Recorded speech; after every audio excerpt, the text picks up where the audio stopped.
sa inyo pag bumubuhos dito.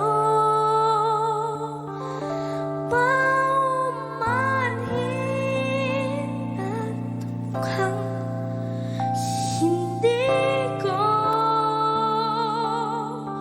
masasabayan ng iyong yapak sa pag-ibig at pag-iyak, sa paglipat at pagbagsak ng araw-araw, sa pagpikit na lang kita matititigan sa mata, sa panaginip na magpapaligaw.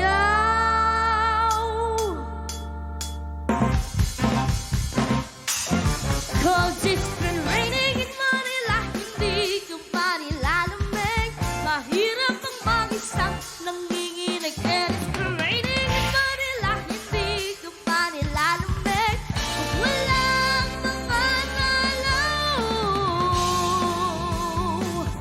madilim ang mundo. But if it's raining in Manila, hindi kita maririnig.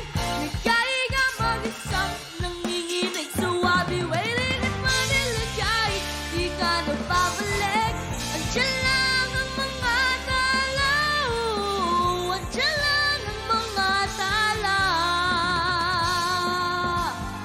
sa mga sulok ng mundo.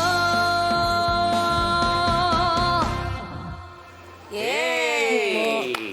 Ang una-una kong napansin is, ang galing mong mag-communicate. Thank you po. Okay?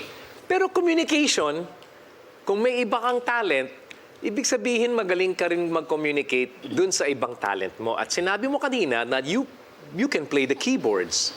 Can you give us a sample of what you do? Sige po. And it's been raining in Manila, hindi ka pa nilalamig.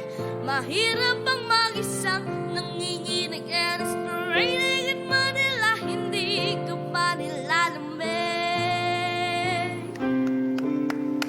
Alright, Brett.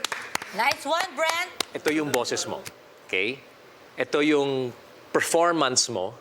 Ito yung kung paano ka mag-deliver, kung paano mo binibigay yung kwento ng kanta. Okay? Minsan, eksaktong-eksakto. Bagay na bagay, as in parang yun.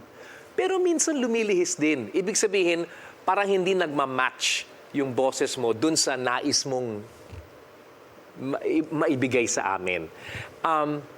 But it's there. Okay?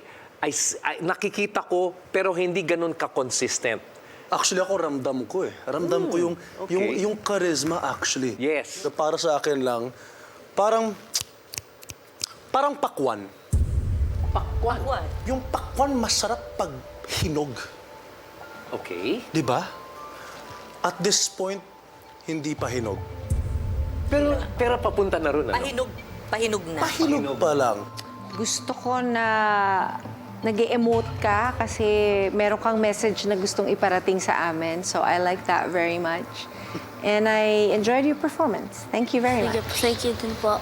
Gusto ko yung ganda ng boses mo. Siguro ang masasabi ko lang, ang ganda din kasi nung part, yung umpisang part nung song mo na medyo iniba dun sa original na version, di ba? Yung medyo soft, yung maulan ba? Kaya lang, ang napansin ko lang kasi, Brent, parang hindi sigurado yung umpisang pagpasok. At lagi mong tatandaan na kapag kumakanta tayo, laging pinaka-importante yung unang pasok ng song. So yun lang yung medyo napansin ko. Kasi maganda yung boses mo, so may mga part lang na medyo parang nanginginig, na parang hindi sigurado. Madami silang binigay na tips, so yun ang iyong homework. But for me, it's a yes. Thank you po. Para sa ngayon, mag-no muna ako.